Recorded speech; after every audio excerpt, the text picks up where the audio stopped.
Hey, sports card fans, it's John Wade Boggs fan. Hope you're all doing well. Happy Labor Day to everyone. Hope you're all enjoying a nice long holiday weekend. In this video, I'm going to be showing off card number 37 that I've picked up off of my 100 cards for $10,000 list. And it is a card that is getting me one step closer to completing this player's Topps run. So I'm going to turn the camera around and show off card number 37, as well as some other cards I have from that particular year in my collection. Card number 37 is this 1966 Topps Frank Robinson. Really liked the overall eye appeal of this card. I think it's a great example of it. Good registration, and corners have a couple issues, but overall I think this presents very well. The back is nice as well. I'm not a huge fan of the 66 Topps set. There are some nice cards, but this card of Frank Robinson, it's, if you notice, he's in a Reds uniform, but he's saying it shows that he's a member of the Orioles, so they don't have him wearing a cap. You can look on the back here. His stats up to this point are with Cincinnati. So I think after the 65 season, he got traded to the Orioles, I believe. So they have him listed as playing for the Orioles, but probably did not have a image of him to use in time of him in an Orioles uniform. So they probably found this photo here without a hat and figured, hey, it's close enough. I'm not sure. If you know a little bit more about the history of this Frank Robinson card, would love to know in the comments to know just a little bit more about this card, where he's still shown in a Cincinnati uniform, but of course showing that he is now with the Orioles. So again, I really love the centering on this, the registration. As you can see in the top left there, a little ding in the corner.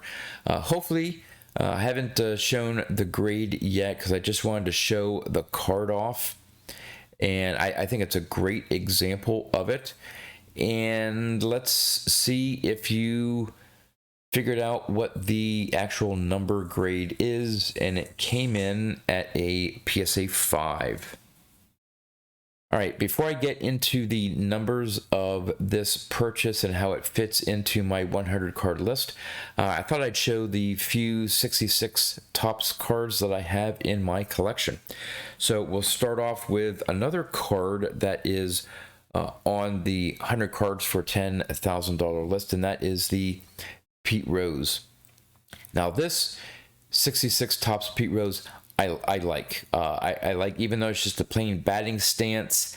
I don't know. This card presents very well just in terms of the overall design. So I really like this Pete Rose.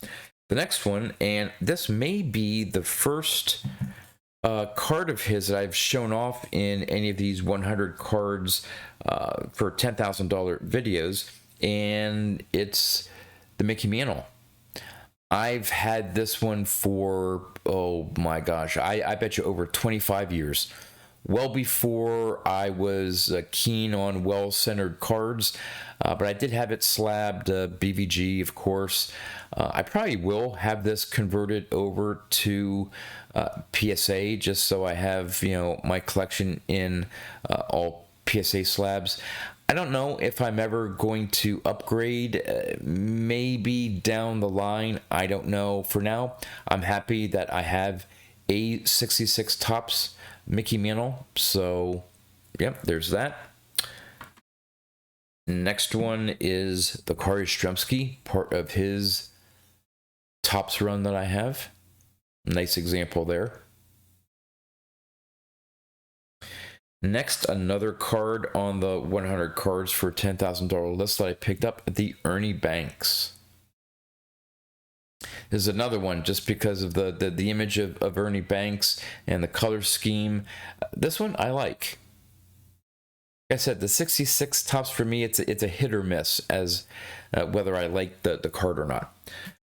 Next one, another player that I have some cards on this 100 card list that I'm working on a player run of, and it's the Jim Palmer rookie card. Bought this one fairly early on in my vintage collection build. Probably if I had waited a little bit, could have gotten a higher number grade card, but I like the centering of it. I like this card, so why spend the extra money on it? I mean, I think it's a nice, clean copy, well centered. So, yeah, I'm happy, even though it has a number grade of a 4.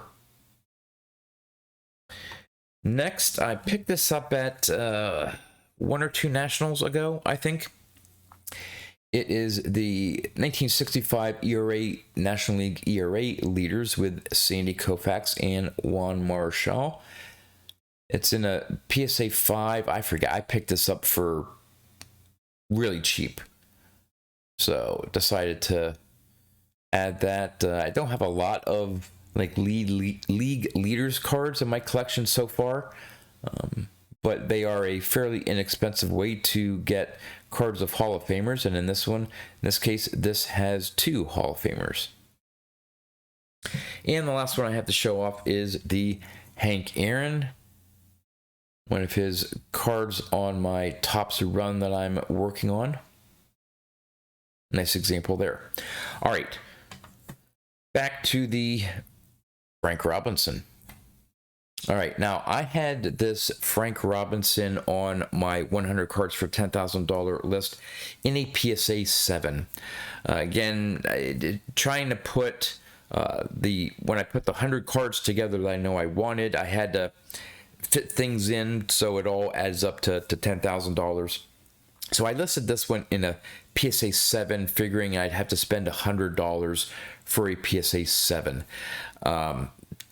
Had no intention of spending $100 on this card and to get a 7. I think this one looks great, and it's a PSA 5.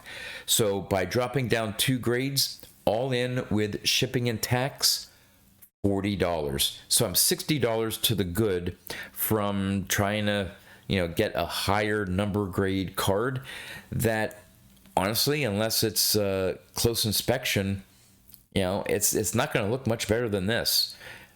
Most likely, it's just going to be the corners are just a little bit sharper. I mean, there's nothing else wrong with this card. So, in my eyes, why spend the extra $60 when you can get a card that looks this good for $40? So, how did I do in terms of a PSA 5 graded copy? Well, currently on the low end, they're going for about $28. Again, shipping pre-tax price, $28. On average, around $43, and on the high end, $49. So I think I got this one, once you take out the shipping and tax, it was probably around $33, $34, something like that. So I was in between the low and average price. So I think I got a really good deal on this card. And for the 37 cards that I now have off of this 100 card list, I thought I would have to spend, based on the grade I had assigned, $3,380. Well, to date for those 37 cards, I've only spent $1,725, so I am $1,655 to the good.